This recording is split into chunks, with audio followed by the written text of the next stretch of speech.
ಮಹಿಳಾ ಮೀಸಲು ಮಸೂದೆಯನ್ನು ವಿರೋಧಿಸುವ ಮೂಲಕ ಕಾಂಗ್ರೆಸ್ ಮಹಿಳಾ ವಿರೋಧಿ ಧೋರಣೆ ಜಗಜ್ಜಾಹೀರಾಗಿದ್ದು, ಅದರ ಮುಖವಾಡ ಕಳಚಿಬಿದ್ದಿದೆ ಎಂದು ಕೊಡಗು ಜಿಲ್ಲಾ ಬಿಜೆಪಿ ಅಸಮಾಧಾನ ವ್ಯಕ್ತಪಡಿಸಿದೆ.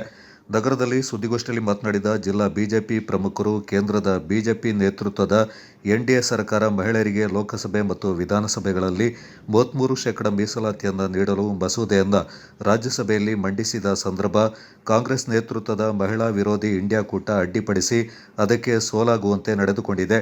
ಇದು ಕಾಂಗ್ರೆಸ್ನ ಮಹಿಳಾ ವಿರೋಧಿ ಧೋರಣೆಗಳನ್ನು ಸ್ಪಷ್ಟಪಡಿಸಿದೆ ಎಂದು ಟೀಕಿಸಿದರು. ಮಹಿಳೆಯರಿಗೆ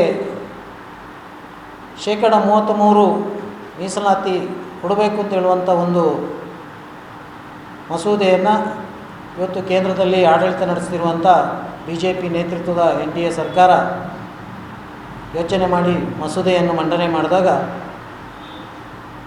ಇದೊಂದು ಅತ್ಯಂತ ಉತ್ತಮ ಮಸೂದೆಯಾಗಿದ್ದು,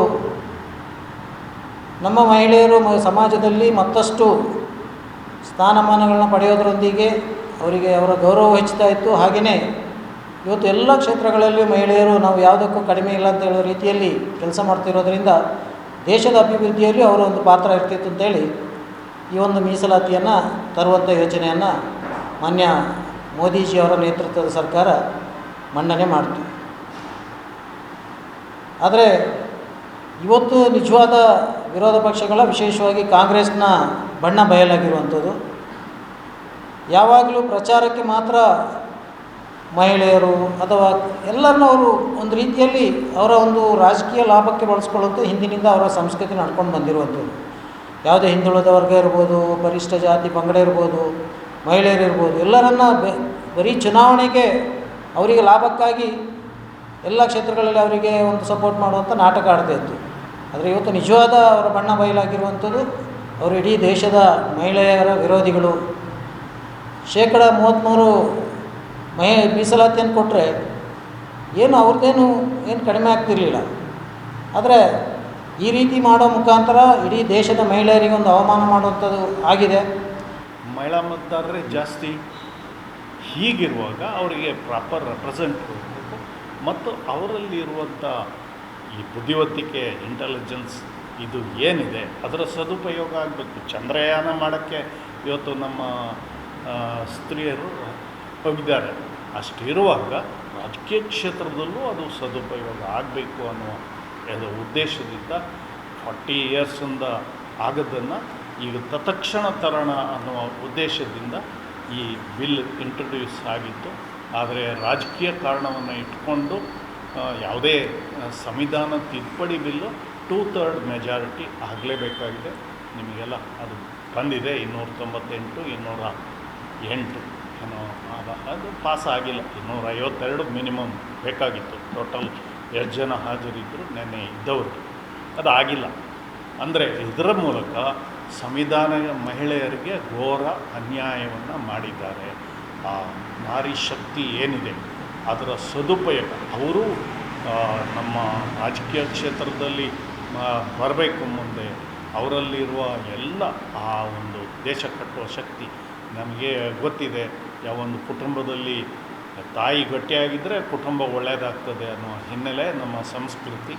ಅದರ ಸದುಪಯೋಗಕ್ಕೆ ಎಲ್ಲ ವಿರೋಧ ಪಕ್ಷಗಳು ರಾಜಕೀಯ ಕಾರಣವನ್ನು ಇಟ್ಕೊಂಡು ಅದಕ್ಕೆ ಎಲ್ಲ ಎಕ್ಸ್ಪ್ಲನೇಷನ್ ಕೊಟ್ಟರು. ನಿನ್ನೆ ಆ ಬಿಲ್ ಪಾಸಾಗಲು ದುರಂತ. ಇದು ಅತ್ಯಂತ ಖಂಡನೀಯ.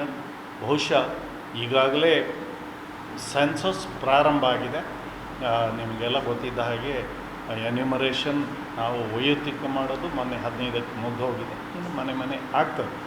ಬಟ್ ಅದು ಆಗಿ ಕಾರ್ಯರೂಪ ಪಾರ್ಲಿಮೆಂಟಿಗಾಗಿ ಎಲ್ಲೋ ಆಗಬೇಕು. ಅದು ಆಗದ ಹಾಗೆ ಮಾಡಿದ್ರು. ಹಾಗಾಗಿ ಇನ್ನೂ ಉಳಿದ ಡಿಲಿಮಿಟೇಷನ್ ಬಿಲ್ ಅದಕ್ಕೊಂದು ಕಮಿಟಿ ಆಗಬೇಕು.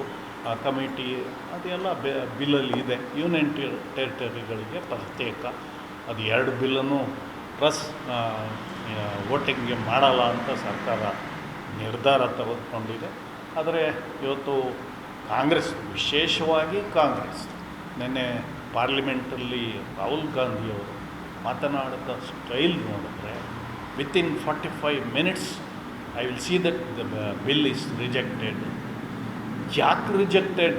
No answer. It is only political. ಸುಮ್ಮನೆ ಬಾಯಿಗೆ ಬಂದಾಗೆ ಮಾತಾಡಿದ್ರು. ಇದು ಸರಿಯಲ್ಲ. ಈ ಅನ್ಯಾಯ ಏನು ಇವತ್ತು ಸ್ತ್ರೀ ಶಕ್ತಿ ಅಥವಾ ನಾರಿ ಶಕ್ತಿ ಅಂತ ಏನಿದೆ ಅದರ ಸದುಪಯೋಗವನ್ನು ಮಾಡಿಕೊಳ್ಳಿಕ್ಕೆ ನಾವು ವೈಫಲ್ಯತೆ ಆಗಿದ್ದೇವೆ ಕಳೆದ 40. ಅದಕ್ಕೆ ಮೂಲ ಕಾರಣ ಕಾಂಗ್ರೆಸ್ಸೇ ಮೊದಲ ಬಾರಿಗೆ ಈ ಮಹಿಳಾ ರಿಸರ್ವೇಷನ್ ಬಿಲ್ಲನ್ನು 1996ರಲ್ಲಿ ಎಚ್ ಡಿ ದೇವೇಗೌಡರು ಸ್ವಲ್ಪ ಟೈಮ್ ಪ್ರಧಾನಮಂತ್ರಿ ಆಗಿದ್ದು 10 ತಿಂಗಳು ಆಗಲೇ ತರಕ್ಕೆ ನೋಡಿದ್ರು, ಆಗಲೂ ವಿರೋಧ ಮಾಡಿದ್ರು. ವಾಜಪೇಯಿ ಅವರು ಮತ್ತೆ ಇಂಟ್ರೊಡ್ಯೂಸ್ ಮಾಡೋಕ್ಕೆ ನೋಡಿದ್ರು, ಆಗಲೇ ಇಲ್ಲ. ಮನಮೋಹನ್ ಸಿಂಗ್ ಸುಮ್ಮನೆ ಇಂಟ್ರೊಡ್ಯೂಸೇ ಮಾಡಲಿಲ್ಲ, ಒತ್ತಾಯ ಮಾಡಿದರೂ ಅವರು ಇಂಟ್ರೊಡ್ಯೂಸ್ ಮಾಡಿಲ್ಲ. ಇದು ಅವರ ಹಿನ್ನೆಲೆ, ಅವರ ಉದ್ದೇಶ ಇದರಲ್ಲಿ ಭಾಳ ಸ್ಪಷ್ಟ. ಅವರಿಗೆ ಯಾವುದೇ ಕಾರಣಕ್ಕೆ ಸೀಟು ಜಾಸ್ತಿ ಆಗಬಾರ್ದು, ಮಹಿಳಾ ಶಕ್ತಿ ಏನಿದೆ ಅವರಲ್ಲಿರುವ ಬುದ್ಧಿವಂತಿಕೆ, ಇಂಟೆಲಿಜೆನ್ಸ್ ಏನಿದೆ ಅದನ್ನು ದೇಶಕ್ಕೆ ಉಪಯೋಗ ಆಗಬಾರ್ದು ಅನ್ನುವಂಥದ್ದು ಅವರ ಉದ್ದೇಶ. ಇದು ಖಂಡನಾರ್ಹ. ಭಾರತೀಯ ಜನತಾ ಪಾರ್ಟಿ ವಿಶೇಷವಾಗಿ ನಮ್ಮ ಮಹಿಳಾ ಮೋರ್ಚಾದ ಕಡೆಯಿಂದ ಇದನ್ನು ಖಂಡನೆ ಮಾಡ್ತದೆ ಮತ್ತು ಇದರ ವಿರುದ್ಧ ಮುಂದೆ ಜನರ ಬಳಿಗೆ ಹೋಗ್ತೇವೆ. ಅದು ಬರೋದು ಒಳ್ಳೆಯದಲ್ಲ. ಹೆಣ್ಣು ಮಕ್ಕಳು ಎಲ್ಲ ಕಡೆಯೂ ಇದ್ದಾರೆ, ಕಾಂಗ್ರೆಸ್ಸಲ್ಲಿದ್ದಾರೆ, BJPಯಲ್ಲಿದ್ದಾರೆ, ಪಕ್ಷ ನೋಡಬಾರ್ದು. ಹಾಗೆ ಹೆಣ್ಣು ಮಕ್ಕಳಿಗೆ ಅವರು ಸಪೋರ್ಟ್ ಮಾಡ್ತಾ ಇದ್ದಾರೆ ಮೋದಿಯವರು.